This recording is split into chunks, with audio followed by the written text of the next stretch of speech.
Buenas tardes, entonces estamos abordando nuestra tercera clase de teoría de los tratamientos 1, los cuales ya habíamos desarrollado durante las últimas clases las 4 fases o etapas del tratamiento.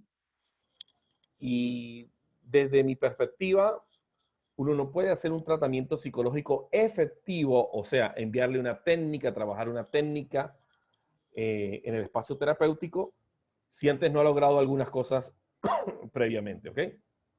La primera ya le dijimos, la alianza terapéutica, lo que tenía que ver con esa confianza que tiene el terapeuta y el cliente. La segunda, que tiene que ver con la evaluación y el diagnóstico, son elementos supremamente importantes. Y hoy vamos a hablar un poco de cómo lograr eso, pero desde la corriente psicológica llamada psicoanálisis. ¿Ok? Cuando hablamos de psicoanálisis estamos refiriéndonos, para mí, no solamente al psicoanálisis freudiano, no solamente me refiero al psicoanálisis lacaniano, que también es algo mucho más, más estructurado que el psicoanálisis freudiano, y también me estoy haciendo referencia al psicoanálisis junguiano, que para mí es el mejor, ¿okay? Y es el con el que yo personalmente trabajo. Infinidad de casos se trabaja con ese, ¿ok? ¿Cuál es la diferencia entre cada uno de ellos? Bueno, es muy buena pregunta. Denme un segundo. Voy a detener la grabación aquí. Ah, no, no la puedo detener. Una conversación al aire. ¡Aló! Buenas tardes. Saida, estoy dando clase, dime.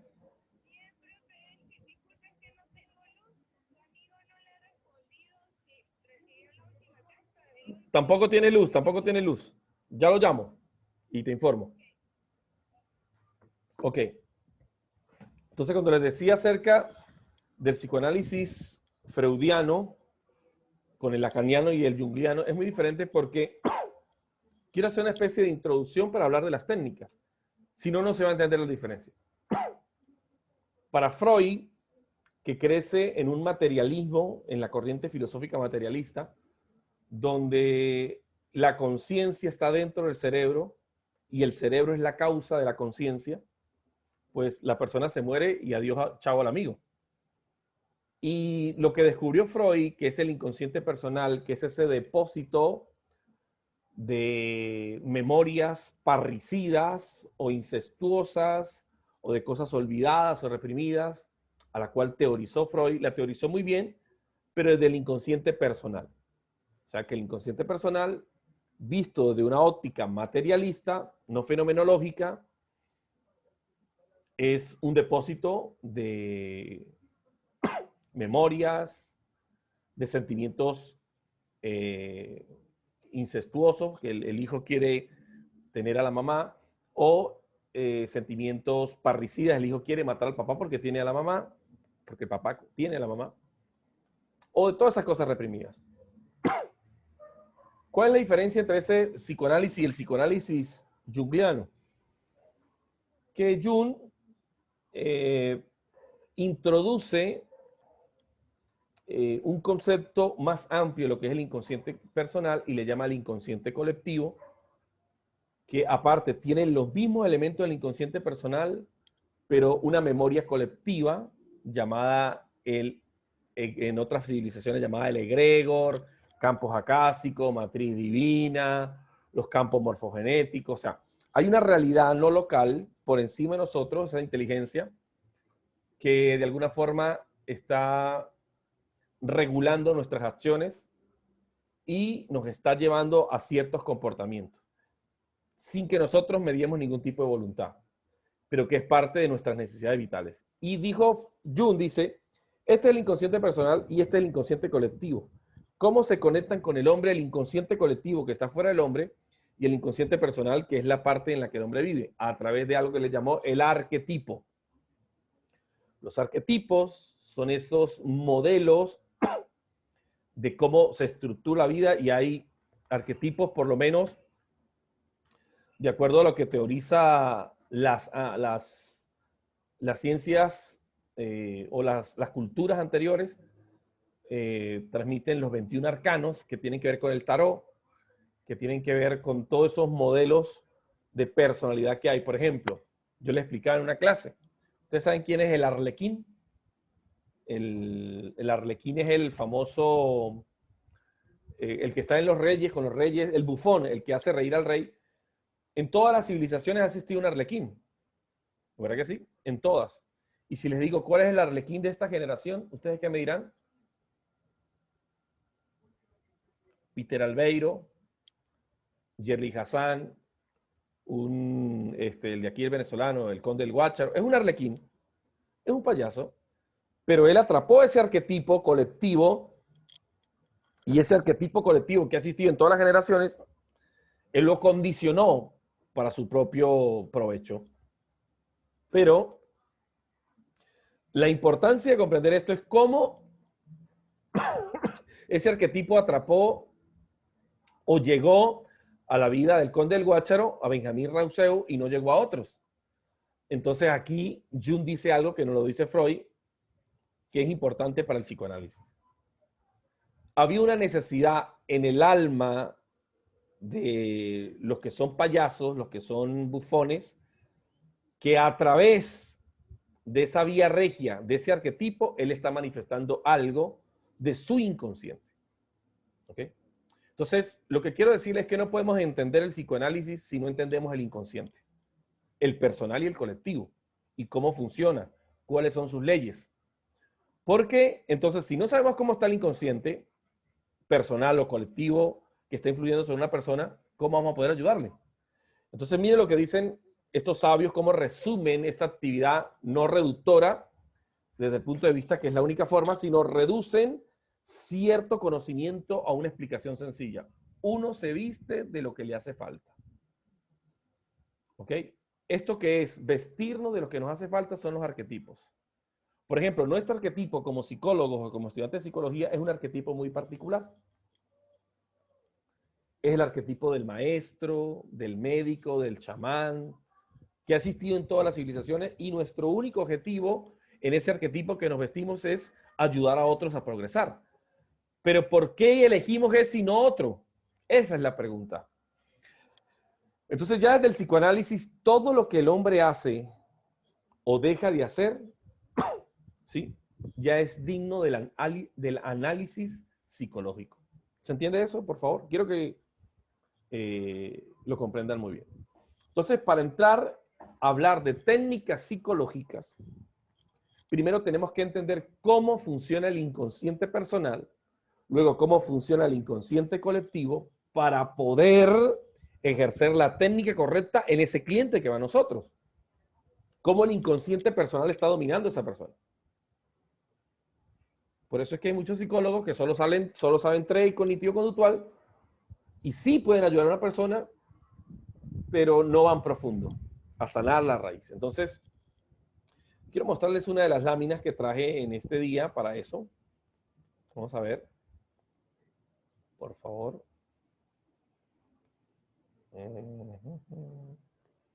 Es que tengo tanto de eso que no sé por dónde empezar. A ver. Vamos a empezar por esta. No, por esta no. Vamos a empezar por las leyes del inconsciente. Dame un segundo. Te la busco por aquí. Ok. Empecemos con este. Empecemos con este. Si vamos a hablar de técnicas psicológicas en las diferentes teorías, tenemos que empezar con la más profunda y la primera, que es el psicoanálisis. La primera tópica, así le llamó Freud a su primer trabajo para explicar o describir cómo funcionaba la mente, le llamó la primera tópica, o el aparato psíquico. Y él dice que pudo observar en sus observaciones de diván, nada en un trabajo experimental, observó que el ser humano presenta algo que llamamos el inconsciente. Ya lo habíamos dicho, que es todo ese depósito de memorias, que es todo ese cosas reprimidas, recuerdos, cosas olvidadas.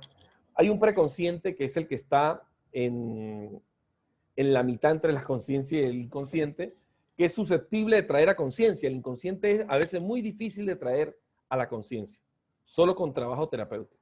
Pero el preconsciente sí. Por ejemplo, yo le pregunto a Juan, ¿tú sabes el segundo nombre de tu abuela? ¿Lo recuerdas ya? Juan Rangel, ¿lo recuerdas? Sí. Sí. Sí. Pero tuviste que hacer, en el momento en donde te pregunté, no, tuviste que hacer un esfuerzo en la memoria y recordar, a ver, y llega. En el momento no estaba en la conciencia, pero cuando yo te dije, si sabes el nombre, pues haces un esfuerzo psíquico y tu preconsciente lleva esa información al consciente. ¿Se entiende la idea? No así con el inconsciente. El inconsciente no es tan fácil de llevar información que está allí en el fondo de nosotros, llevarlo a la conciencia. ¿Y por qué no? Ya lo vamos a ver por qué. Porque hay unas barreras llamadas mecanismos de defensa, los cuales impiden eso. Para esto, vamos a ver algunas cosas que a mí me parecen interesantes, ¿no? Freud señala que el verdadero motor de nuestra conducta no son nuestros deseos, creencias conscientes, sino los impulsos primarios, instintos y pulsiones. Ese es nuestro verdadero motor de la vida. Es más, tomamos decisiones producto de nuestro inconsciente y de esos rasgos de personalidad faltantes que tenemos. La conciencia es la capacidad que tiene el sujeto de conocerse a sí mismo y a su entorno y el darme cuenta de lo que me sucede. A mí me gusta entender aquí lo que dice la teorización, porque desde los 0 a los 3 años, meses más, meses menos, todo depende también del sujeto, realmente no somos considerados un sujeto. De hecho, no somos considerados un sujeto. Solo somos considerados sujetos cuando tenemos lenguaje. ¿Se entiende eso? Entonces, ¿qué somos considerados antes de ser sujetos? Somos considerados objetos del deseo de mamá. Para el psicoanálisis, ¿no? Objetos del deseo de mamá. Y de hecho es así. Mamá me desea, yo deseo a mamá. Estoy en la fase de Edipo, estoy en el amor es con mi mamá. ¿Ok? En el momento en el que empiezo a construir el lenguaje, que es lo que Lacan después reafirmó muy bien, les llamó a eso el nudo borromeo, que es cuando pasamos de ser objeto a sujeto, porque hay 3 cosas que nos hacen sujeto. Los símbolos, lo real y lo imaginario. Y todo eso se atrae a través del lenguaje. Por eso es que la etapa de lo que se conoce como el estadio del espejo, cuando el niño se ve en el espejo y ve la completud de su ser, pero es el gran otro, en términos, palabras de Lacan, le dice, ese eres tú, y el niño se comprende y se ve completo y dice, este soy yo. Pero es otra persona el que significa quién eres tú. Entonces, realmente no somos sujetos libres porque el lenguaje nos lo enseñó papá y mamá. Los símbolos estaban antes que nosotros, incluso antes que papá y mamá, y nos los enseñaron también. Lo real, que tiene que ver con mi forma de interpretar la vida, y mi forma de interpretar la vida viene de lo que el otro me enseñó que tenía que pensar, entonces, ¿cuán libre soy realmente en la vida? Por eso la palabra tiene mucho resguardo con lo que somos, sujeto. Cuando nosotros hablamos de una persona sujeta, o un sujeto es algo que está sujeto, que está como atrapado. Entonces, un sujeto realmente que fue objeto del deseo de mamá, ahora es sujeto cuando él puede hablar y pedir las cosas que él desea.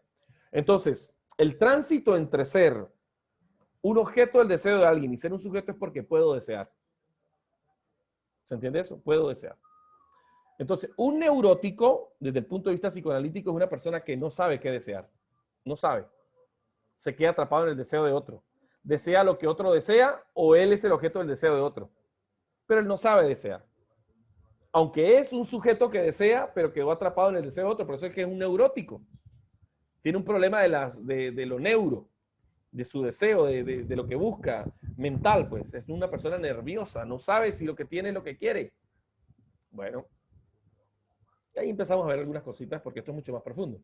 Y el inconsciente es todo contenido mental que no se encuentra en la conciencia y al que el sujeto únicamente puede acceder con dificultad. ¿Y cómo se accede al inconsciente? Vamos a ver aquí.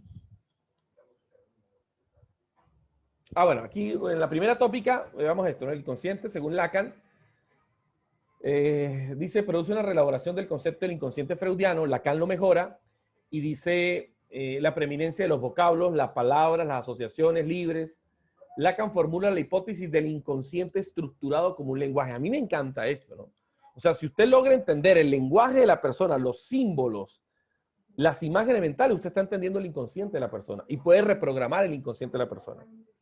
Y si aproximadamente nos dicen los grandes expertos que es el 95% de nuestra vida lo controla el inconsciente, si usted resignifica el inconsciente de la persona, pone el símbolo que le hace falta en esa representación interna que es la imaginación, logra ampliarla, logra quitarle ese símbolo, la persona cambia.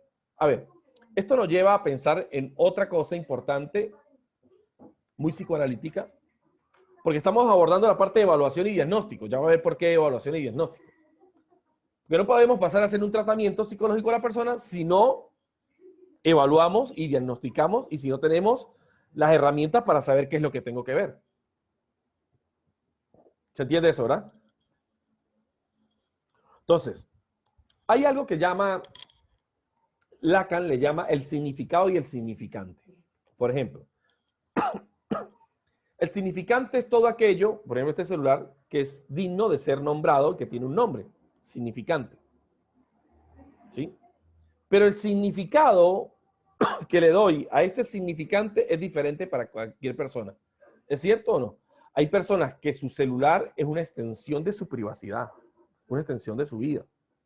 O sea, hay personas que simplemente es un aparato para comunicarse. Entonces, el mismo significante tiene diferentes significados. Dos personas se reúnen y le dice uno al otro, dame un beso. Y la otra persona le dice, el significado que él tiene de un beso, el mismo significante, un beso es un beso.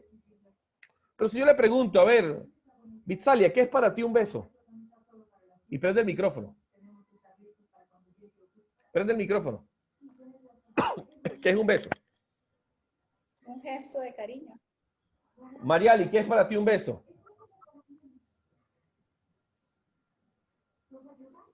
Bueno, puede significar muchas cosas. De padre a hijo puede ser afecto, de pareja puede ser amor y, Bueno, entre amigos, pues. Lo que dice Vitsalia lo resumió en algo muy general, una expresión de afecto. ¿Sí? Pero si yo le digo a ustedes que un beso es la transmisión de saliva y de bacterias, ¿es verdad? ¿O no es verdad? Y si es un beso íntimo, escuche, un beso íntimo de boca a boca, ¿no es el toque de los labios también un beso?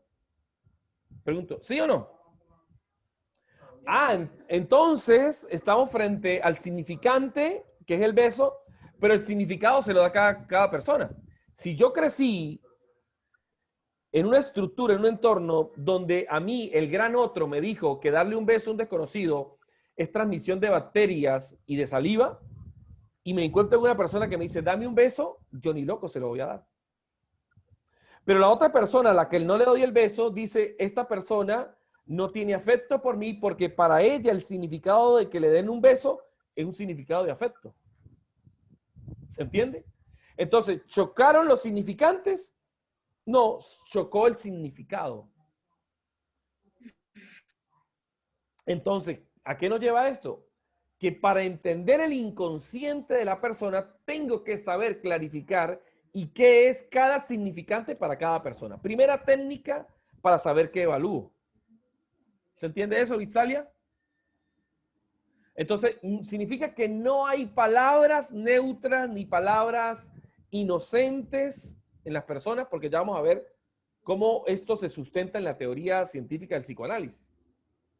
¿Ok? Pero ya vimos algo muy importante. Mire, es que esto es tan importante, el sujeto, significado y significante. Entonces, la represión, a ver, como un lenguaje, la represión es transformada en una metáfora. Se le llama a esa metáfora la del nombre del padre, o la metáfora paterna, el cual pasa de sustituir el deseo de la madre a sustituir el deseo de la madre. El padre entonces produce una castración, todo es simbólico. ¿Una castración del pene? Por supuesto que no. Una castración del deseo del niño por la madre, y es el padre el que hace la metáfora paterna y dice, ya va, usted va para allá, esta es mi mujer, usted es el hijo. Y en ese momento, el niño tiene la capacidad cuando hace lo que se conoce en las culturas antiguas, el destete, fue destetado. Sí, que es destetado, que ya él puede dormir solo, ya él empieza a ser un sujeto. Y por temor al padre, a la figura paterna, él empieza a desear a alguien más que no es a la mamá. En ese momento, ese niño es un sujeto. ¿Se entiende eso? Esto es muy importante. ¿Cómo podemos saber que una persona aún no ha sido destetado? Que aún está atrapado en el deseo de la mamá, de grande ya, ¿no? De grande. Pues no sale de la casa, hace lo que la mamá dice, la mamá es su pareja emocional. ¿Se entiende eso, Mariali, que estás ahí distraída? No estás escuchando. Bueno. Y con eso, en la metáfora paterna, el niño se convierte en sujeto. Mira lo que dice Lacan, ¿no? No lo dice John Molina, lo dice Lacan. A partir de entonces, todo sujeto siempre dice más de lo que él conscientemente quiere decir y escapa a su voluntad o conciencia algunos significados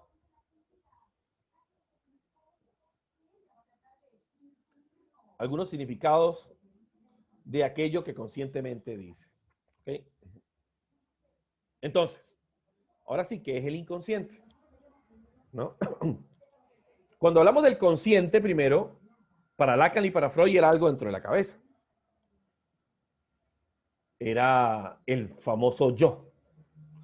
Y ya hoy, en donde va la física cuántica, trayendo ese tipo de disciplina científica y entendiendo que todas las disciplinas científicas son una, solo que fragmentadas dependiendo de donde yo me pare, dice que la conciencia del ser humano puede salir de la cabeza y de hecho hay personas que con su forma de pensar pueden afectar la realidad. ¿Eso es verdad? Totalmente. Está el experimento científico de la doble rendija de la física cuántica, cuando el observador observa al electrón que se comporta como onda y cuando lo observa se comporta como partícula. Eso quiere decir que la conciencia no es pasiva, está activa transformando las cosas. Porque no se da dentro de la cabeza. Es una forma de energía. ¿Okay? Bueno, estamos hablando de otra cosa de física cuántica, pero también tiene que ver con la mente, ¿no? El inconsciente. El concepto del inconsciente constituye una instancia del aparato psíquico que Freud señala en la primera tópica junto con el consciente y el preconsciente. ¿Por qué no es subconsciente? El subconsciente nunca lo dijo Freud, ni Jung, ni Lacan. El subconsciente se le alude o se conecta con Adler, un psicoanalista también de aquella época, pero discípulo de Freud y de Lacan, pero no es un concepto correcto, es más preconsciente. Y Freud teoriza que Lacan luego lo reformula y también lo reformula Jung, si esto es indudable, el alcance que ve Freud, y es la vía regia de acceso al inconsciente. ¿Cómo podemos acceder al inconsciente de las personas? A través de los sueños. ¿Sí? A través del sueño se puede acceder. ¿Por qué? Porque ¿qué hace el sueño? A ver, el sueño trae a la mente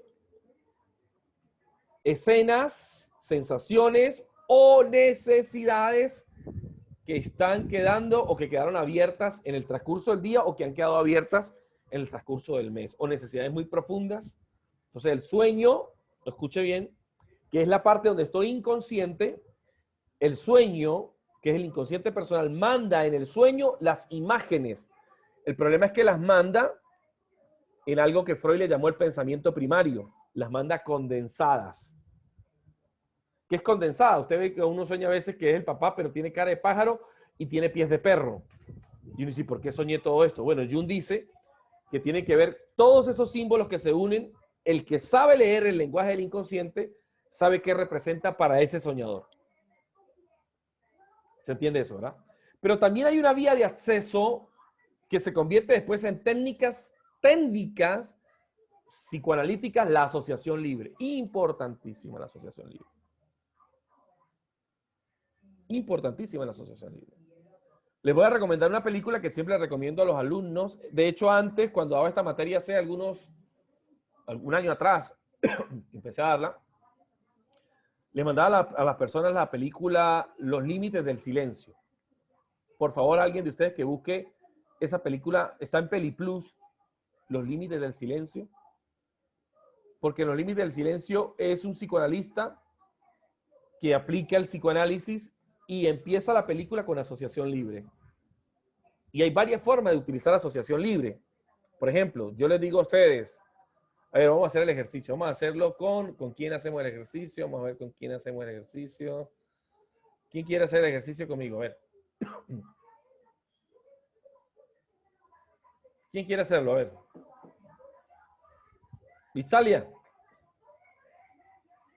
¿Quiere hacer el ejercicio?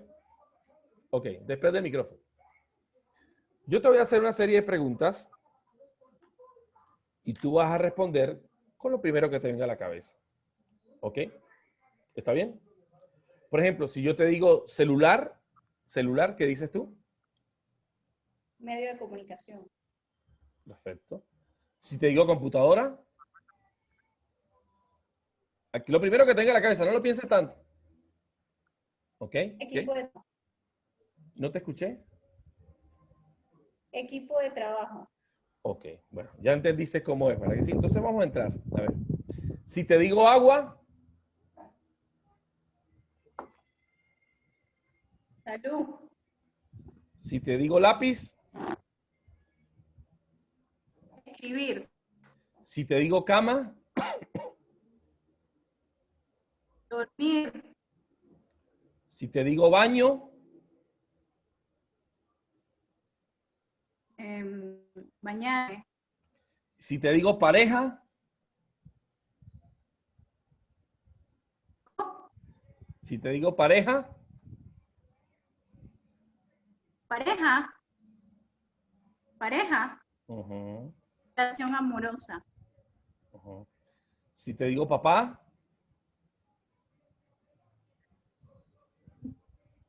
Papá.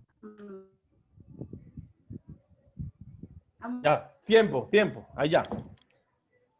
Ya ahí hay un aspecto para trabajar. ¿Por qué hay un aspecto para trabajar?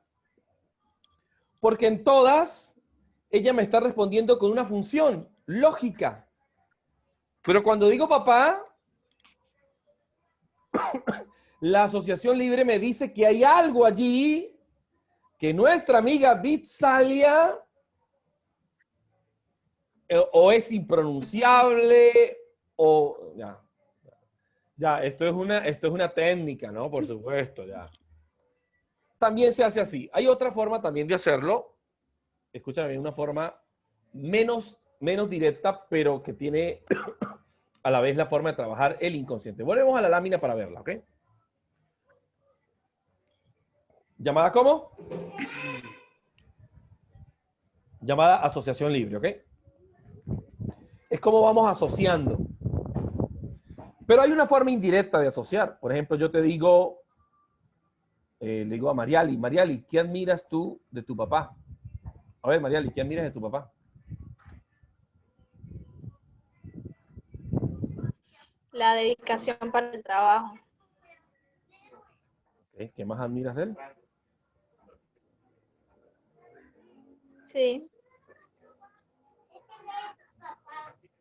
¿Qué más admiras? ¿Qué más admiro? Que era muy comprometido. Ok, te pregunto, ¿él murió? Sí. Ok. Mira que en ninguna de las dos me dices lo afectivo. Tú estás hablando como hablar de un vecino. Era muy comprometido, trabajador. Porque yo no crecí con mi papá. Yo ya lo Mis sé. papás se divorciaron. Yo ya lo sé. Ajá. Yo ya lo sé. No crecí con él.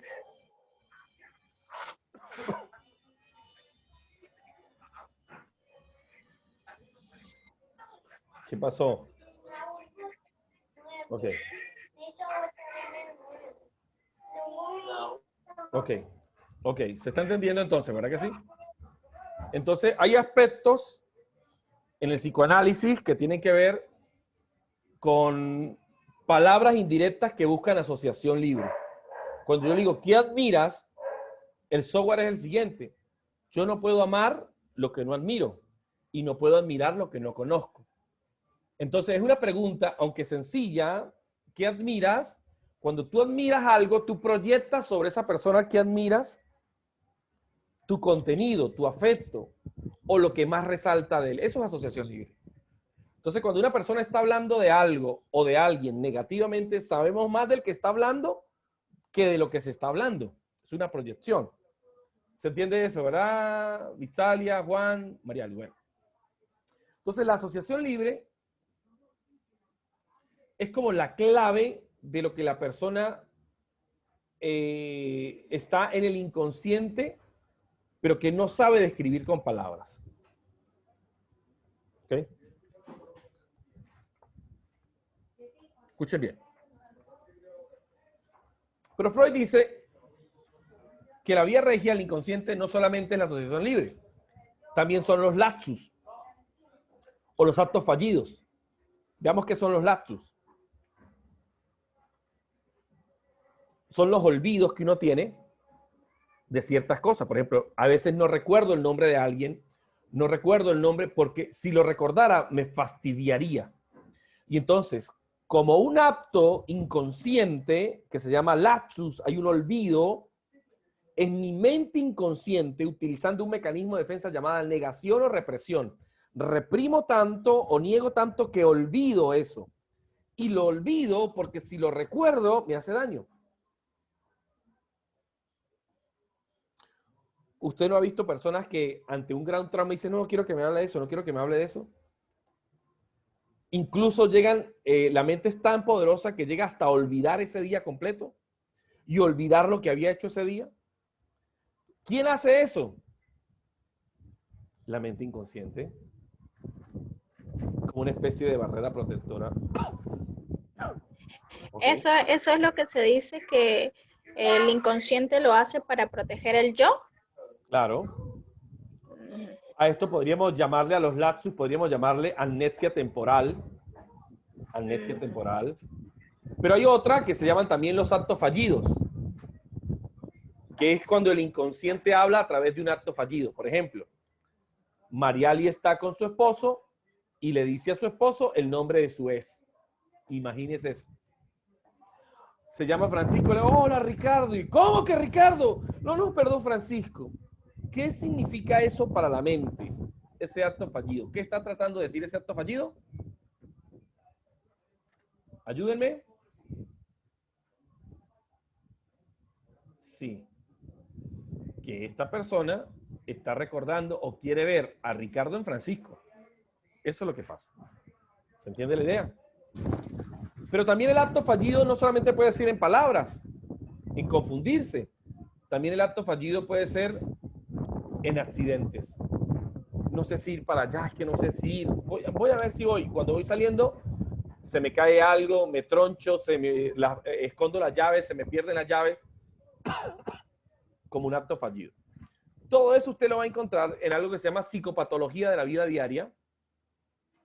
¿Sí? Que es un libro de Freud del 1920 y algo. Pero miren esto. Yo tengo una hija de mi matrimonio, cuando me casé. Y mi niña cuando viene a mi casa, siempre se le olvida algo en la casa. Siempre. O deja la tablet, o deja el suéter, o deja algo en el carro. No lo hace conscientemente. Lo hace inconscientemente. ¿Y para qué lo hace inconscientemente?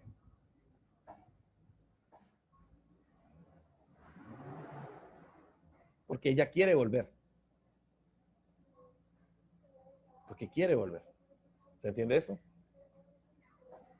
Entonces, ¿cómo el inconsciente está constantemente hablando, pero a través del acto fallido? Fallido para nosotros, pero con mucho sentido para el inconsciente, porque hay una necesidad que no puede expresar, pero que el inconsciente sí la expresa a través del acto fallido. Digo el nombre que no debo decir, ¿sí? Veo la cosa que no debo leer, o dejo cosas, o me caigo, o me saboteo. Eso se llama el autosabotaje. Entonces, ya tenemos entonces la asociación libre, los lapsus, el acto fallido, y hay otro que son los chistes. La persona que dice chiste cuando debería hacer cosa seria es porque el chiste como que regula la emoción para no entrar en ese estado de afectación interna. Pero también están los síntomas,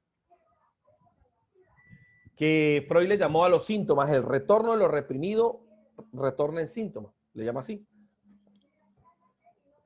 De hecho, para Freud esta es la fórmula.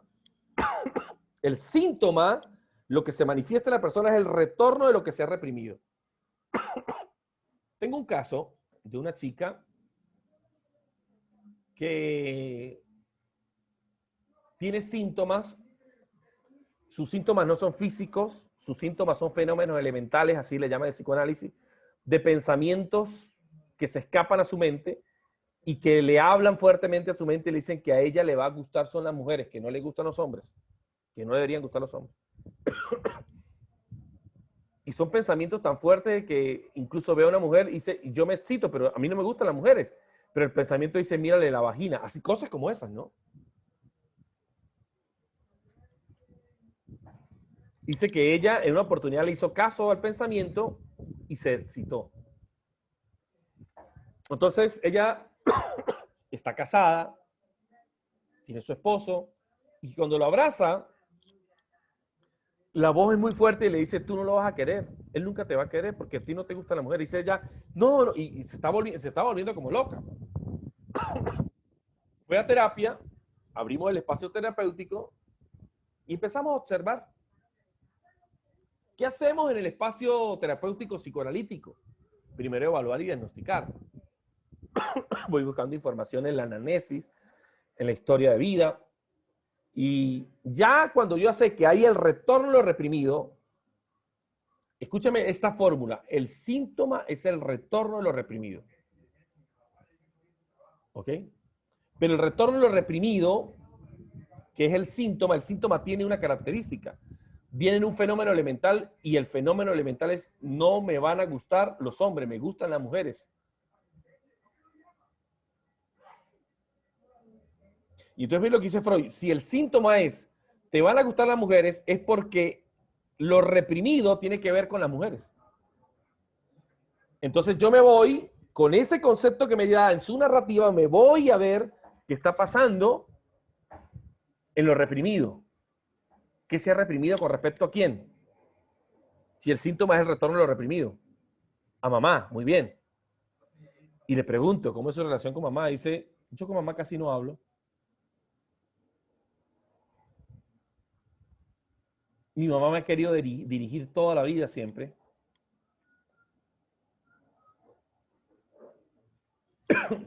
Entonces, una persona que no puede amar a mamá, porque ha sido tóxica e invasiva, ha reprimido ese afecto hacia mamá, pero ahora retorna en un fenómeno elemental. Es, debes querer a una mujer. Pero a una mujer, y ella dice que no se siente lesbiana, a una mujer que es muy importante en su vida.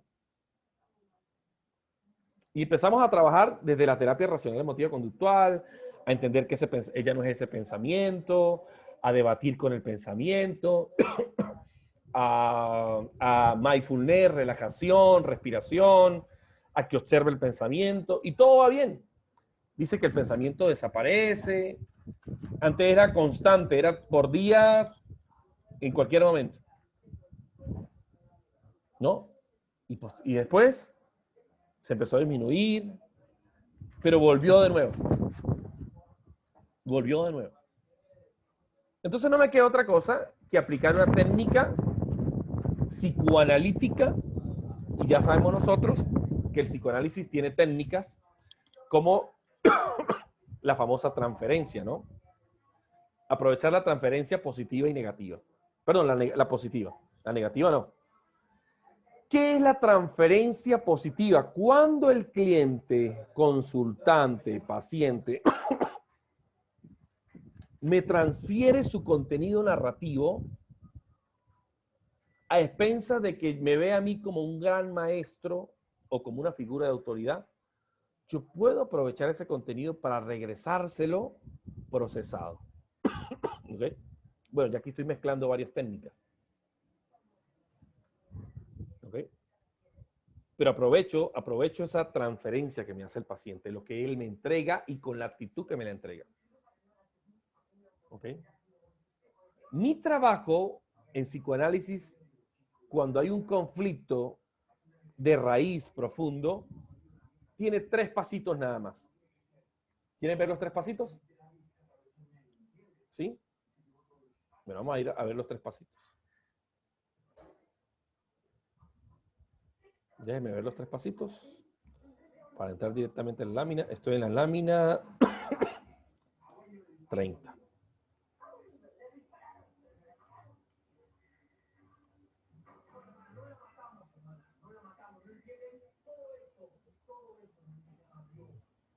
Voy llegando.